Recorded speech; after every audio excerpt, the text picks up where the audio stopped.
జియా సాస్ ఎఫరిస్తో జియాతో వీడియో.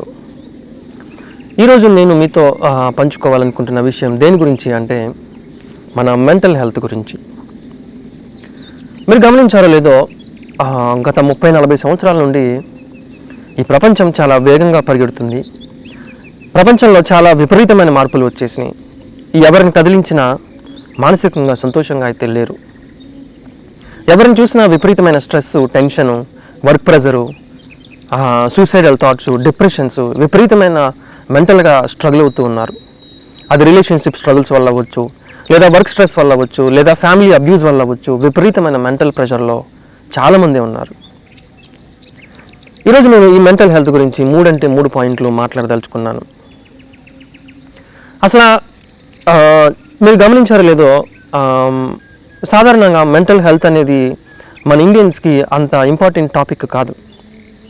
ఎంతసేపు మనం ఫిజికల్గా హెల్తీగా ఉన్నామా లేదు చూస్తున్నామే కానీ మెంటల్గా మనం హెల్తీగా ఉన్నామా లేదా అనేది చాలామంది పట్టించుకోరు. కానీ మెంటల్ హెల్త్ అనేది చాలా అవసరం అన్నమాట. ఈ బాడీ ఎంత బాగా ఉండాలని నువ్వు కోరుకుంటున్నావో ఎమోషనల్గా కూడా నువ్వు అంతే బాగుండాలి. అప్పుడే నువ్వు సంతోషంగా ఉంటావు. సో నిజంగా మెంటల్ హెల్త్ గురించి ఈరోజు నేను 3 పాయింట్లు మాట్లాడదలుచుకున్నాను. మొట్టమొదటిది ఏంటంటే, నువ్వు ఈ బ్రెయిన్ అనేది కూడా నీ బాడీలో ఒక ఆర్గాన్ అనే గ్రహించు.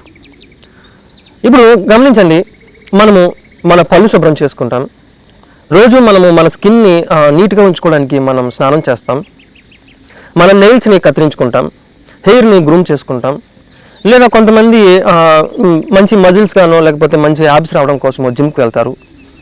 నీ బాడీలో ఉన్న ప్రతి ఆర్గాన్ని ఏదో ఒకలాగా వర్క్ చేసి దాన్ని మంచిగా ఉంచాలని ప్రయత్నిస్తున్నావే కానీ ఎప్పుడైనా గమనించు, నీ మెంటల్ హెల్త్ బాగుండడం కోసం నువ్వు ఏమైనా చేస్తున్నావా? అసలు నీ మెంటల్ హెల్త్ అనేది కూడా ఒక బ్రెయిన్కి సంబంధించిన అంశం అని చెప్పి ఎప్పుడైనా గ్రహించావా?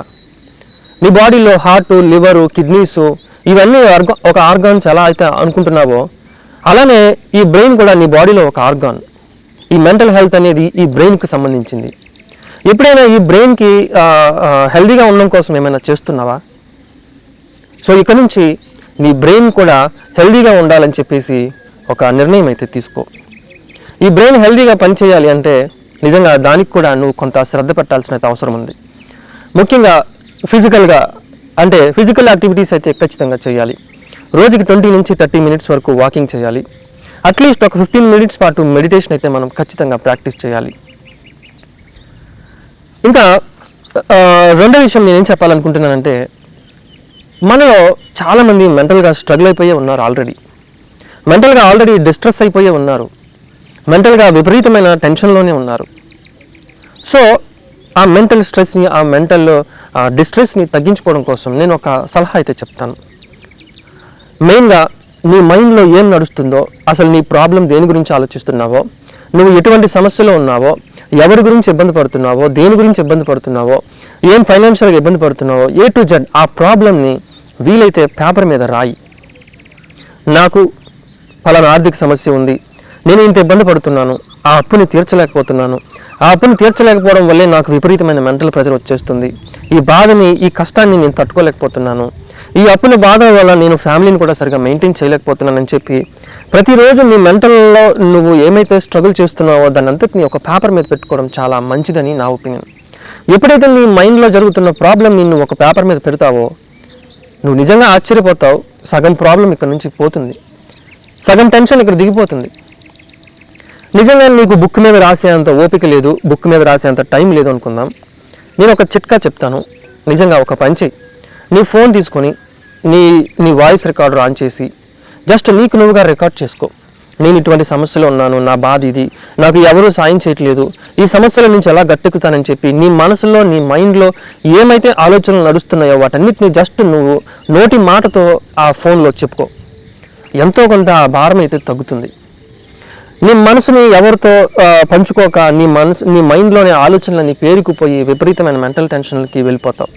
ఎప్పుడైతే నువ్వు ఇలా నీ ప్రాబ్లమ్ని రాసుకుంటావో, నీ ప్రాబ్లమ్ని ఫోన్తో చెప్పుకుంటావో ఖచ్చితంగా మెంటల్గా నీకు కొంచెం స్ట్రెస్ అయితే తగ్గుతుంది. ఇంకా మూడో విషయం ఏం చెప్పాలనుకుంటున్నానంటే, నువ్వు మెంటల్గా ఇంత స్ట్రగుల్ అవుతున్నానని చెప్పేసి వేరే వారికి చెప్పడానికి సంకోచించొద్దు. వేరే వారికి ఈ బాధని షేర్ చేసుకోవడానికి ఆలోచించొద్దు. నేను షేర్ చేసుకుంటే ఇప్పుడు ఏమంటారో, నేను షేర్ చేసుకుంటే ఇప్పుడు నన్ను ఏమని గుచ్చిపొడుస్తారో అని చెప్పేసి అనుకోకు. నీ బాధని నిజంగా వారితో షేర్ చేసుకో. ఏమో ఎవరికి తెలుసు ఎవరి వద్ద నుంచి సాయం రావచ్చో, ఎవరి వద్ద నుంచి నీకు ఆ ధైర్యం రావచ్చో నీకేం తెలుసు. షేర్ చేసుకో.